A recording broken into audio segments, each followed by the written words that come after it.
আল্লাহ রাব্বুল আলামিন আমাদেরকে মাহে রমাদানে রোজা রেখে জুমার নামাজের জন্য আল্লাহ তাআলা আসার তৌফিক দিয়েছেন।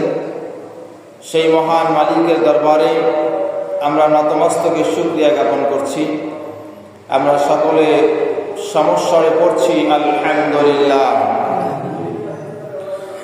দুরূদ ও সালাম সাইয়্যিদুল মুরসালিন খাতামুন নবিয়্যিন, সর্বকালের সর্বশ্রেষ্ঠ মহামানব মুহাম্মদুর রাসূলুল্লাহ সাল্লাল্লাহু আলাইহি ওয়াসাল্লাম। সম্মানিত হাজিরিন, আমি আপনাদের সামনে সূরা আত-তাওবা থেকে দুটি আয়াত তেলাওয়াত করেছি, 34 নম্বর আয়াত এবং 60 নম্বর আয়াত। রাসূলের অসংখ্য হাদিস থেকে একখানা হাদিস তেলাওয়াত করেছি। আল্লাহ সুবহানাহু ওয়া তাআলা তৌফিক দিলে যতদূর সম্ভব আজকে যাকাত নিয়ে ইনশাআল্লাহ আলোচনা করব। আমরা সকলেই কম বেশি জানি, আমরা যারা ঈমানদার মুসলমান, মাহে রমাদানে আমাদের মধ্যে অনেকেই তাদের সম্পদের পরিপূর্ণ হিসাব করে যাকাত দিয়ে থাকেন।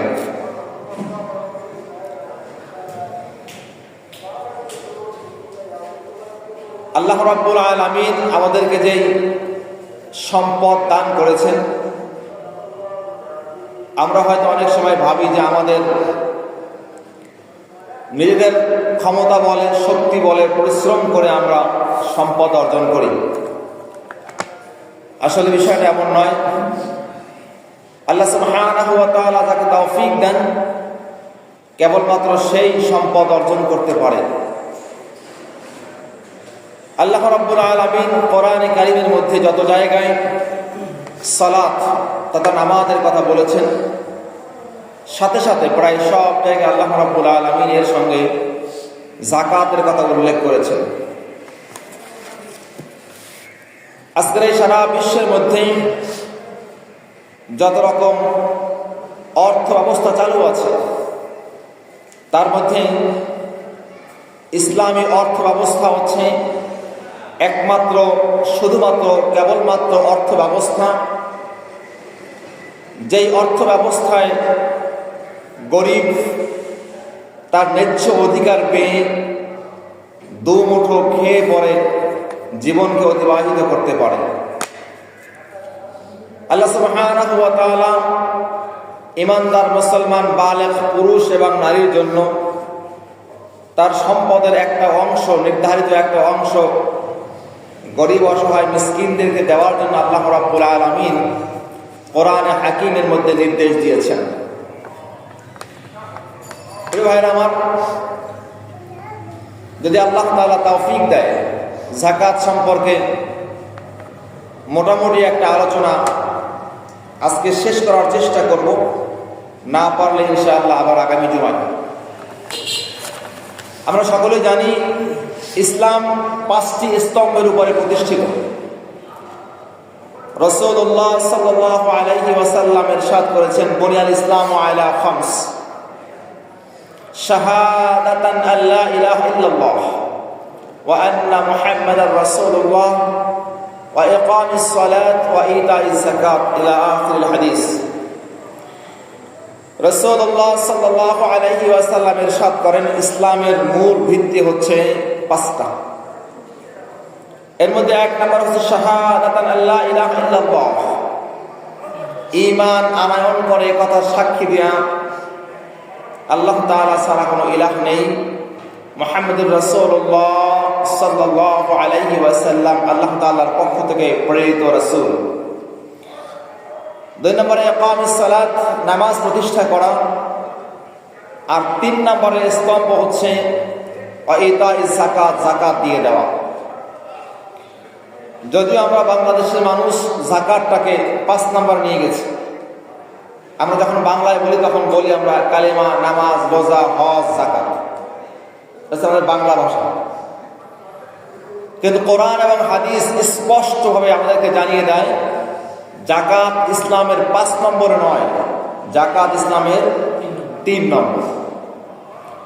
আল্লাহ রাব্বুল আলামিন এবং তার হাবিব প্রিয় নবী সাল্লাল্লাহু আলাইহি ওয়াসাল্লাম এটাই বলেছেন কোরআনের যত জায়গায়, আমি আগেই বলেছি আল্লাহ তাআলা সালাতের কথা বলেছেন, নামাজের কথা বলেছেন, এর ম্যাক্সিমাম জায়গায় আল্লাহ সুবহানাহু ওয়া তাআলা যাকাতের কথা বলেছেন।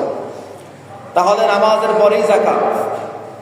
আল্লাহ তাআলা সূরা জুমার মধ্যে বলছেন ফাইদা কুদিয়াতিস সালাত ফান্তাশিরু ফিল আরদ, তোমার নামাজ শেষ হয়ে গেছে, মসজিদে বসে দীর্ঘক্ষণ জিকির আজকার দরুদ তেলাওয়াত না করে, যার শক্তি সামর্থ্য আছে, যে ইনকাম করে, ফান্তাশিরু ফিল আরদ, দ্রুত জমিনে ছড়িয়ে পড়ো, অর্থ ইনকাম করো। পরে ভাইরা আমার, এজন্য আল্লাহ রাব্বুল আলামিন নামাজের পরেই অর্থের ব্যবস্থা করেছেন। আমি আপনাদেরকে এর আগেও অসংখ্যবার বলেছি, আমাদের সমাজের মধ্যে যেই সিস্টেমে যাকাত দেওয়া হয়, ইসলামী শরিয়াহ মূলত সেই সিস্টেমের যাকাত দেওয়াটা পছন্দ করে না। আমাদের দেশে একমাত্র আমার জানা মতে বাংলাদেশেই শাড়ি এবং লুঙ্গির একটা নাম আছে।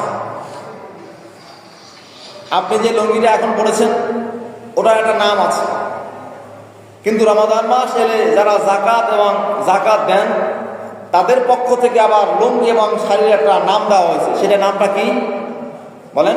যাকাতের লুঙ্গি এবং শাড়ি। এটা হলো লুঙ্গি এবং শাড়ির নাম, মডার্ন নাম। প্রিয় ভাইরা আমার, এটা 100% স্পষ্ট। যারা যাকাতকে উপলক্ষ করে যাকাত দিবেন এইটা উপলক্ষ করে শাড়ি এবং লুঙ্গি দেন, তারা একমাত্র লোক দেখানোর জন্যই এটা দিয়ে থাকেন। এখানে কোনো সওয়াব উদ্দেশ্য না।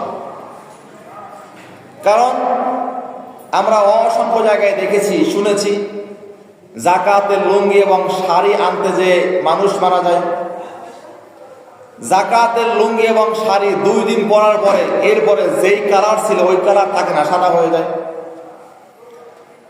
এগুলো হচ্ছে পলিটিক্যাল ইকোনমিক্স, রাজনৈতিক অর্থ ব্যবস্থা। সামনে নির্বাচন আমার আছে, আমাকে মেম্বার, চেয়ারম্যান, এমপি প্রার্থী হতে হবে, নির্বাচন করতে হবে। মানুষকে দেখানোর জন্য ফোকাস করার উদ্দেশ্যে এইভাবে করে যাকাতের একটা পদ্ধতি আমাদের দেশে চালু হয়েছে। ইসলামিক রিপাবলিক অফ মক্কা এবং মদিনার আমিরুল মুমিনিন, ইসলামের দ্বিতীয় খলিফা ওমর রাদিয়াল্লাহু তাআলা আনহু খলিফা হয়েছেন। জুমার মসজিদে লাঠি একটা নিয়ে হাজির হয়েছেন। মক্কা মুকাররমায় প্রধান মসজিদ, সেখানে খুতবা দিচ্ছেন। ও মক্কার মানুষ, তোমরা আমাকে খলিফা বানিয়েছ, আমাকে Islamic Republic of Mecca and মদিনার প্রেসিডেন্ট বানিয়েছ। আমি আজকের প্রথম জুমায় তোমাদেরকে ঘোষণা করছি, যারা সম্পদের মালিক আছো, এই সম্পদের মালিকওয়ালারা যাদের উপরে যাকাত খরচ হয়েছে, সেই লোকগুলো 1 সপ্তাহের মধ্যে বাড়ি থেকে বের হয়ে যারা যাকাত নেওয়ার যোগ্য, যারা যাকাত পাওয়ার যোগ্য, তাদের বাড়িতে গিয়ে তোমাদের সমুদায় যাকাত তাদের বাড়িতে পৌঁছে দিয়ে আসবে। সুবহানাল্লাহ। এখন আপনারা একটা কথা জিজ্ঞেস করে উত্তর দিবেন, যাকাত খরচ হয়েছে আমার উপর, এই যাকাতটা আমার দেওয়া দায়িত্ব না গরিবের নেওয়া দায়িত্ব? দেওয়া দায়িত্ব। গরিব যদি আপনার কাছ থেকে এসে নিয়ে যায়, এর অর্থ হচ্ছে গরিব আপনার প্রতি দয়া করেছে, আপনাকে ভালোবেসে, আপনাকে সম্মান করে আপনার কাছ থেকে নিয়ে গেছে। কিন্তু প্রিয় ভাইরা আমার, আল্লাহ সুবহানাহু ওয়া তাআলা কালামে হাকিমের মধ্যে যেই শাস্তির কথা ঘোষণা করেছেন, আল্লাযীনা ইয়াকনিজুনা আয-যাহাবা ওয়াল ফিদ্দা ওয়া লা ইউনফিকুনাহা ফি সাবিলিল্লাহ ফাবাশশিরহুম বিআযাবিন আলীম।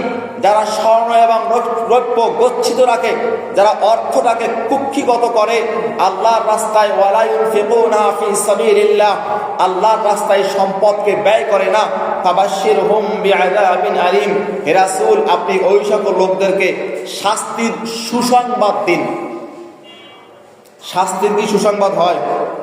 বলেন, শাস্তির কি সুসংবাদ হয়? শাস্তির কি হয়? দুঃসংবাদ হয়। আল্লাহ রাব্বুল আলামিন এই শাস্তির সুসংবাদ বলে কঠোর কথা বলেছেন, আসো আমার কাছে আসো। আমি উদাহরণটা প্রায় দিয়ে থাকি, গত সপ্তাহে বলেছিলাম, আমরা যখন সন্তানদেরকে ধমক দেই, শাসন তখন বলে আসো, তোমার খবর আছে, আসো। এই ডাক আর বাবা এদিকে আসো, এই ডাক একরকম? দুই রকম ডাক। আল্লাহ বলছেন ফাবাশশিরহুম, হে রাসূল আপনি তাদেরকে সুসংবাদ দিন, বিআযাবিন আলীম, যন্ত্রণাদায়ক শাস্তির সুসংবাদ আপনি দিন। যদি মনে রাখবেন, যদি কোনো গরিব ধনীর কাছ থেকে এসে যাকাত নিয়ে যায়, ওই ব্যক্তি আপনাকে জাহান্নামের শাস্তি থেকে রক্ষা করে আপনার প্রতি দয়া করেছে, এটা তার দায়িত্ব না? যিনি সম্পদের মালিক আছেন তিনি তার সম্পদের যাকাত নিজে গিয়ে দিয়ে আসবেন। ভাইরা আমার, আমাদের এই সমাজ থেকে এই শাড়ি লুঙ্গি নামের যাকাতের সংস্কৃতিকে উঠিয়ে দেওয়া উচিত। যারা আমার সামনে বসে আছেন, যদি এমন কোনো আল্লাহর বান্দা অসহায় থাকেন যে আপনি যাকাত নেওয়ার যোগ্য, যাকাত পাওয়ার যোগ্য, আমি আপনাদেরকে বিনয়ের সঙ্গে বলবো, আল্লাহর রাস্তায় লুঙ্গি শাড়ি আনতে যাবেন না। এটা একটা অপসংস্কৃতি। যাকাত নামে একটা, যাকাত দেওয়ার নামে একটা ভণ্ডামি ছাড়া আর কিছু না। আল্লাহ রাব্বুল আলামিন সম্পদশালী ব্যক্তিদের উপর আল্লাহ তাআলা যাকাতকে ফরজ করেছেন।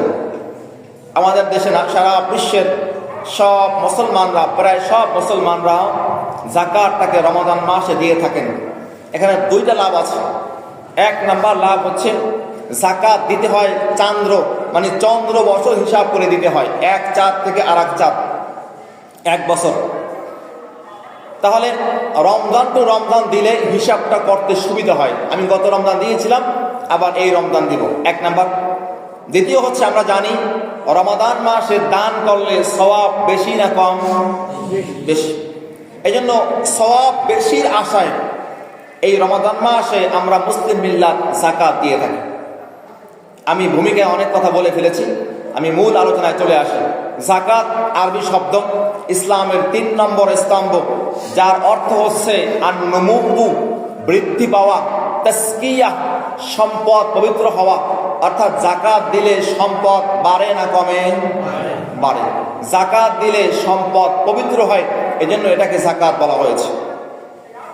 ইসলামী শরিয়াতের পরিভাষায় রাসূলের যে বংশ আছে সেই বংশকে বাদ দিয়ে, হাশিমি বংশ বলা হয়, সেই বংশকে বাদ দিয়ে সারা বিশ্বের মধ্যে যত মানুষ আছে সব মানুষের মধ্যে 8 শ্রেণীর লোককে যেই সম্পদ থেকে একটা পার্সেন্টেজ হারে সম্পদ দেওয়া হয়, এটাকে বলা হয় যাকাত।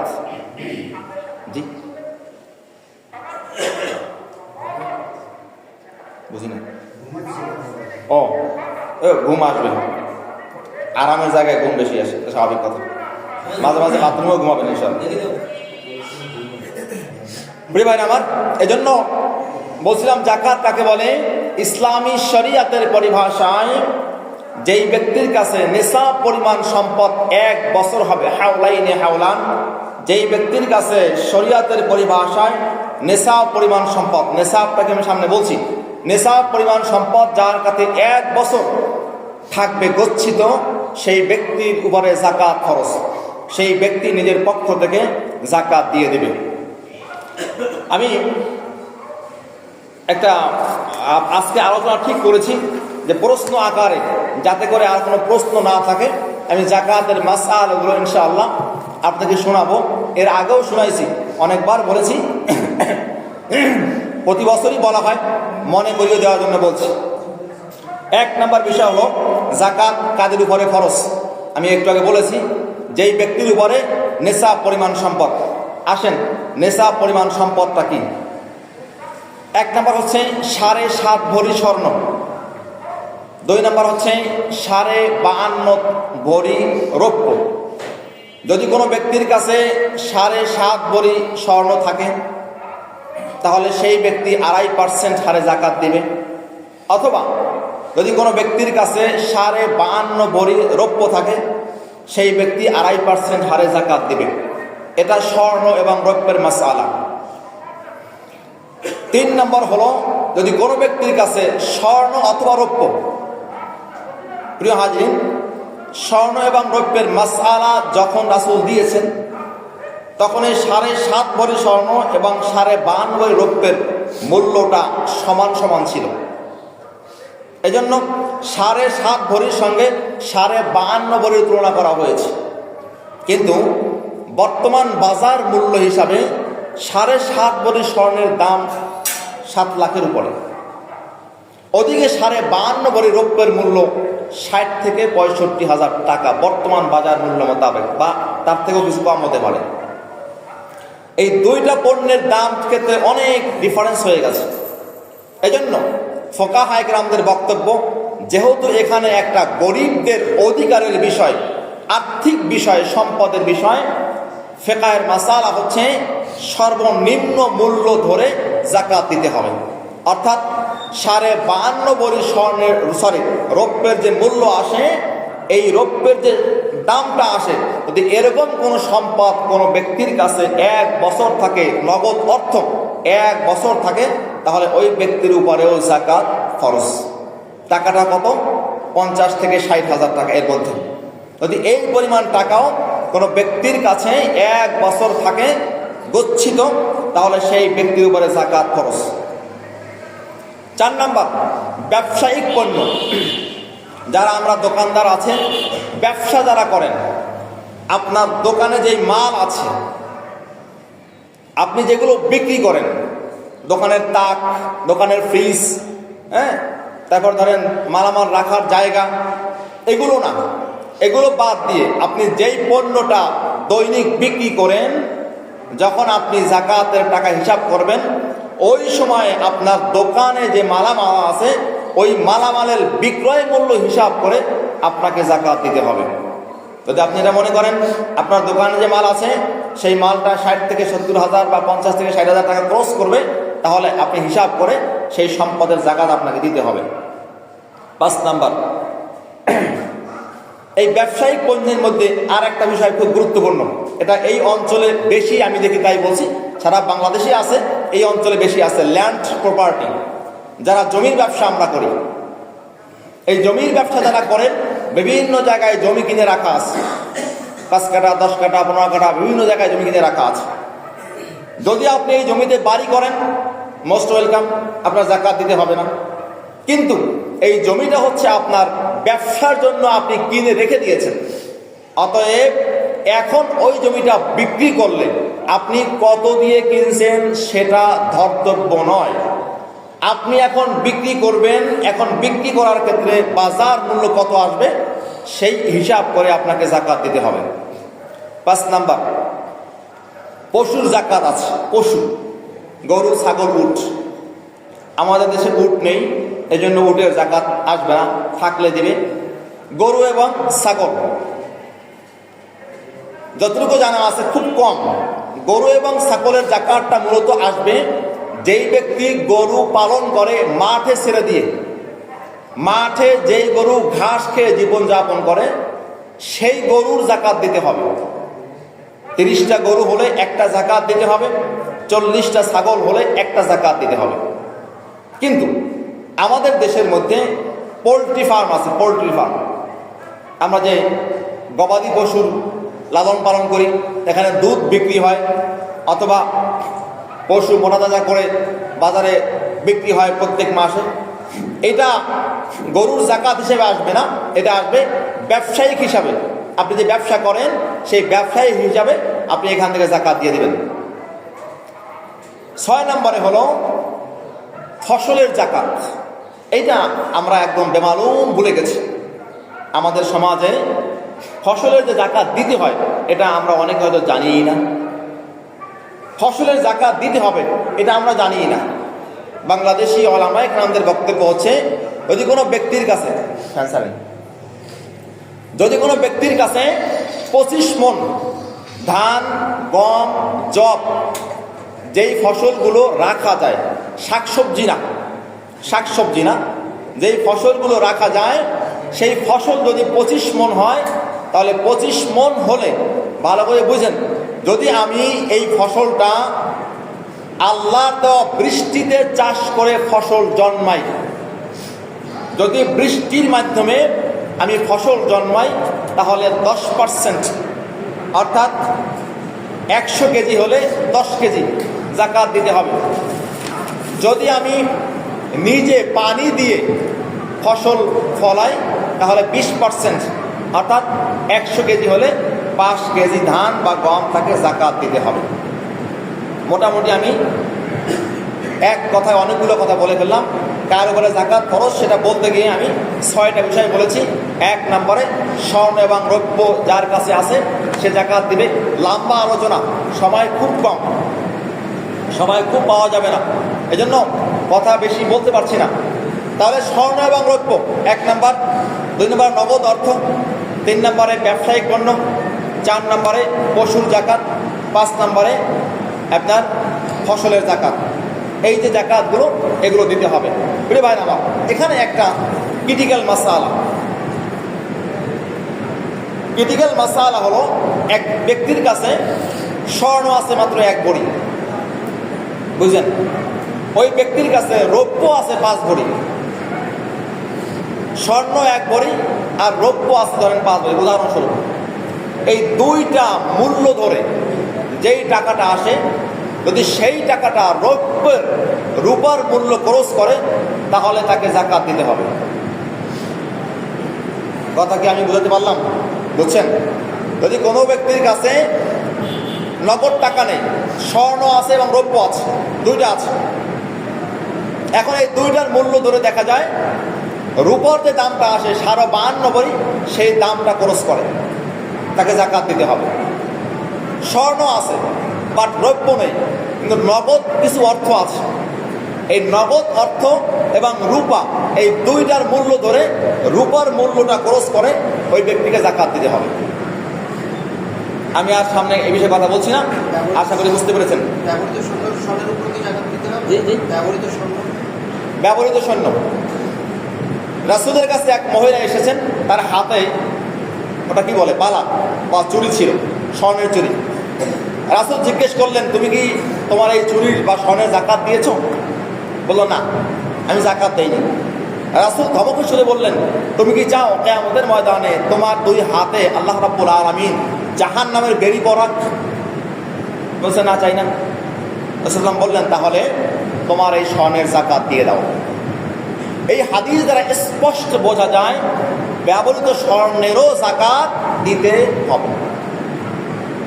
যেহেতু ব্যবহার করছেন, অবশ্যই মুহাক্কিক ওলামায়ে কেরাম 95% আলেমদের বক্তব্য হচ্ছে ইল্লা মাশা আল্লাহ, 2-1 মতভেদ করেছেন জাকাত দেওয়া লাগবে না, তবে 95% আলেমদের মতে ব্যবহৃত স্বর্ণেরও জাকাত দিতে হবে।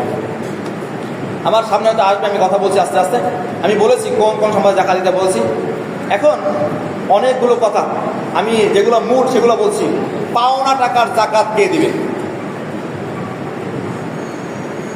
আমি এক ব্যক্তির কাছে টাকা পাবো, আমি তাকে টাকা ধার দিয়েছিলাম,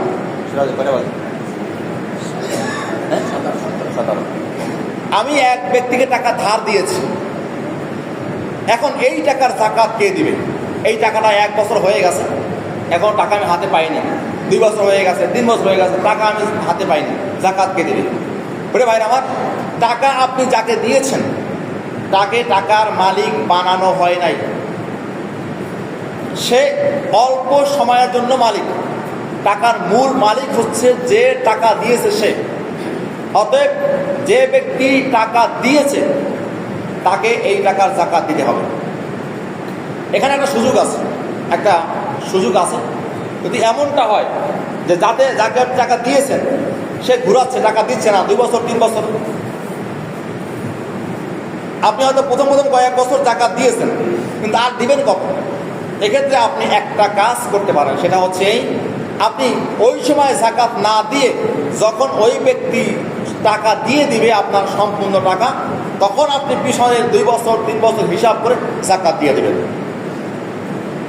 আমার মূল বক্তব্য ছিল যে টাকা ধার দিয়েছে সে টাকার মূল মালিক, অতএব এই টাকারও যাকাত দিতে হবে। প্রিয় ভাইরা আমার, এখানে আমরা একটা সুযোগ খুঁজি। সুযোগটা কি? অনেক সময় আমি টাকা পাবো কারো কাছে, কিন্তু ওই ব্যক্তির টাকা আমি তুলতে পারছি না, ওই ব্যক্তি আমাকে টাকা দিচ্ছে না। আমি বললাম কি, ঠিক আছে, এই টাকা যাকাত হিসাবে কেটে দিলাম, এটা সম্ভব কিনা? না, এটা সুযোগ নেই। বুঝুন ভালো করে, আপনি যেই টাকা পাবেন সেই টাকার মালিক আপনি, তাকে মালিক আপনি করেন নাই। যেহেতু মালিক করেন নাই, সেহেতু ওই টাকা যাকাত হিসেবে আপনি দিতে পারবেন না। এখানে একটা বুদ্ধি আছে, ইসলাম সব সহজ করেছে। আপনি এক কাজ করেন, ওই ব্যক্তিকে নিয়ত করে যাকাত দেন। আপনি 50,000 পাবেন, আপনার যাকাত 1 লাখ হয়েছে, আপনি ওই ব্যক্তিকে আমি যাকাত দিলাম এই নিয়ত করে আপনি তাকে টাকা দেন 50,000 টাকা দিয়ে, এখন যে আপনি পাবেন 50,000 সেটা আপনি ফেরত নেন। এটা সম্ভব, কিন্তু যার কাছে টাকা পাবেন তাকে যাকাত হিসাবে তার টাকা কেটে দেওয়া যাবে না। ভাই বোনকে যাকাত দেওয়া যাবে কিনা? সহজ, এক কথায় অনেকগুলো কথা বলে দেবো আমি। এক কথায়, আপনার অধীনস্থ যে যার দায়িত্ব নেওয়া আপনার উপরে ফরজ, সেই ব্যক্তি ছাড়া আপনি সবাইকে যাকাত দিতে পারবেন। এর আওতায় 4 শ্রেণী আসে: পিতা, মাতা, স্ত্রী, সন্তান। মুখস্থ রাখেন, পিতা, মাতা, স্ত্রী এবং সন্তান। এই 4 শ্রেণী বাদ দিয়ে বাকি সবাইকে আপনি যাকাত দিতে পারবেন যদি সেই ব্যক্তি যাকাত পাওয়ার যোগ্য হয়। ভাই বোন, আত্মীয় স্বজন, শ্যালক, শালিক, এদেরকে যাকাত দেওয়া আরো উত্তম। কেন উত্তম? এর মাধ্যমে আত্মীয় স্বজনের যেটা হক সেটাই আদায় করা হলো, সম্পর্কও ঠিক থাকলো। এই জন্য পিতাকে যাকাত দেওয়া যায় না, মাকে যাকাত দেওয়া যায় না, স্ত্রীকে যাকাত দেওয়া যায় না, সন্তানকে যাকাত দেওয়া যায় না। কেননা এদের ভরণ পোষণ করার দায়িত্ব হচ্ছে আপনার। তবে হ্যাঁ, স্বামীকে যাকাত দেওয়া যায়। যদি স্ত্রী সম্পদশালী হয়, স্ত্রী সম্পদের মালিক হয়, আর স্বামী গরিব হয়, অসহায় হয়। অনেক সময় এমন হয় যে স্ত্রী চাকরি করে, স্বামী অসুস্থ, ঘরে পড়ে আছে, বা স্বামী অসহায়, কোনো কাজকর্ম করতে পারেন না। এই সকল ক্ষেত্রে ইচ্ছে করলে স্ত্রী স্বামীকে যাকাত দিতে পারবেন, কেননা স্বামীকে ভরণ পোষণ দেওয়ার দায়িত্ব স্ত্রীর নয়। আশা করি বুঝতে পেরেছেন। আমার আলোচনা যেহেতু মাইকে যায়, বাইরে যায়, অনেক মা বোনরা প্রায় বলে থাকেন যে স্ত্রী যাকাত কে দিবে? আপনারা বলেন, স্ত্রী যাকাত কে দিবে? হ্যাঁ, স্ত্রী দেবে। স্ত্রী যাকাত স্ত্রী দেবে, কারণ সম্পদের মালিক স্ত্রী, অতএব সম্পদের মালিক যে, যাকাত সে দেবে। এখন সমস্যাটা হচ্ছে, মা বোনরা বলে থাকেন যে আমি তো নগদ টাকার মালিক না, এখন যাকাত কেমনে দেব? নগদ টাকার মালিকটা আপনার স্বর্ণ আছে, আপনি স্বর্ণ বিক্রি করে দেন, রাজি না? এটা হবে না। আচ্ছা ঠিক আছে, মানলাম। আপনি যখন সমস্যায় পড়েন, মাঝে মাঝে অসুস্থ হন, কোনো ঝামেলায় পড়েন, আপনার কেনাকাটা করতে হয়, তখন টাকা আপনি কার কাছ থেকে নেন? স্বামীর কাছ থেকে নেন, বাবার কাছ থেকে নেন, মায়ের কাছ থেকে নেন, ভাইয়ের কাছ থেকে নেন। ঠিক তদ্রূপভাবে এক কথায় যাকাত আপনাকে দিতে হবে। আপনি কোন পন্থায় দিবেন সে দায়িত্বটাও আপনার। স্বামীর কাছ থেকে নেবেন, ভাইয়ের কাছ থেকে নেবেন, নাকি বাপ মার কাছ থেকে নেবেন, এটা আপনার ব্যাপার। তবে হ্যাঁ, যদি স্বামী ইচ্ছা করে, পিতামাতা ইচ্ছা করেন, ভাই ইচ্ছা করেন যে আমি বোনের যাকাত দিয়ে দেব, আমার মেয়ের যাকাত দিয়ে দিব, আমার স্ত্রীর যাকাত দিয়ে দেব, তাহলে স্বামী দিয়ে দিলেও যাকাত আদায় হয়ে যাবে। শর্ত হচ্ছে স্ত্রীকে বলতে হবে আমি তোমার সম্পদের যাকাত দিয়ে দিয়েছি। খুব গুরুত্বপূর্ণ প্রশ্ন, ঋণগ্রস্ত ব্যক্তির যাকাত হিসাবটা কেমন হবে? আমি গত বছর খুব ভালো করে বলেছি, আবারও বলছি, হয়তো আগামী জুমায় বলতে হবে, সময় শেষ প্রায়। ঋণগ্রস্ত কাকে বলে? 2 প্রকার ঋণগ্রস্ত। এক প্রকার হচ্ছে, এখানে অনেকেই আছি আমরা, ব্যাংক থেকে লোন নিয়ে বাড়ি করি, ব্যাংক থেকে লোন নিয়ে ব্যবসা বাণিজ্য করি, ব্যাংক থেকে লোন নিয়ে জমি কিনি, এই ব্যক্তি কি ঋণগ্রস্ত? বলেন আপনারা, এই ব্যক্তি ঋণগ্রস্ত না। সে তো আরো টাকা দিয়ে অধিক টাকা ইনকাম করার আশায় ব্যাংক থেকে লোন নিয়েছে। অথবা অথবা আমাদের দেশে আর এক দলের লোক আছে, টাকা পয়সা ব্যাংকে বেশ আছে, কিন্তু যদি ওই টাকা দিয়ে বাড়ি করে গভর্নমেন্টকে ট্যাক্স দিতে হবে, গভর্নমেন্টের ট্যাক্স ফাঁকি দেওয়ার জন্য ব্যাংক থেকে লোন নিয়ে দেখায় দেয় যে আমি ব্যাংকে ঋণগ্রস্ত হয়ে বাড়ি করেছি, তাহলে আর জমির ট্যাক্স দেওয়া লাগে না। কি বুদ্ধি, চিন্তা করতে পারেন? এই জন্য একটা কথা বেড়াই বলি যে এমনও পাগল আছে যে ছিনতাইকারী গলায় ছুরি ধরেছে, পকেটে যা আছে বের কর, জীবন যাবে যাবে কিন্তু তবু টাকা দেবো না।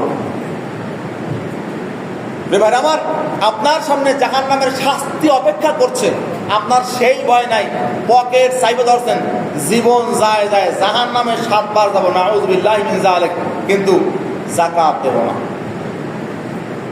এই বাহানা কেউ করবেন না। ঋণগ্রস্ত হচ্ছে ওই ব্যক্তি যেই ব্যক্তি অভাবের তাড়নায় তার 5 লাখ টাকা আছে, কিন্তু সে লস খেয়ে গেছে ব্যবসায়, তার নদী জমি জমা সব নদীর ভাঙনে শেষ হয়ে গেছে, ঘর বাড়ি পুড়ে গেছে। এরকম কোনো ঘটনার কারণে ওই ব্যক্তি এখন ঋণ নিয়ে তার জীবন যাপন করছে। তার 5 লাখ টাকা আছে ঠিক আছে, কিন্তু ওই ব্যক্তি বাঁচার জন্য, খাওয়ার জন্য, নিজেকে জমিনে টিকিয়ে রাখার জন্য কিছু লোন নিয়েছে। এই ব্যক্তি হচ্ছে মূল ঋণগ্রস্ত, অভাবী ব্যক্তি। কিন্তু ব্যাংক থেকে লোন নিয়ে 20 লাখ টাকা লোন নিয়ে 5 তলা বাড়ি করেছেন, আপনি ঋণগ্রস্ত, পাগল আর বুঝে পাচ্ছেন না। অতএব এই ঋণগ্রস্ত ঋণ ধর্তব্য হবে না। যদি এমন কেউ থাকে যে এক ব্যক্তির 5 লক্ষ টাকা ঋণ আছে, 5 লাখ টাকার সে মালিক, কিন্তু সে বিপদে পড়ে সে আরও 4 লাখ টাকা ঋণ করেছে, তাহলে ওই 4 লাখ টাকা মাইনাস করে বাকি 1 লাখের যাকাত তাকে দিতে হবে। কিন্তু যারা বাড়ি করার জন্য ঋণ করেছেন, খবরদার কোনো অবস্থাতেই আপনি ঋণ হিসাবে ওই টাকা মাইনাস করবেন না।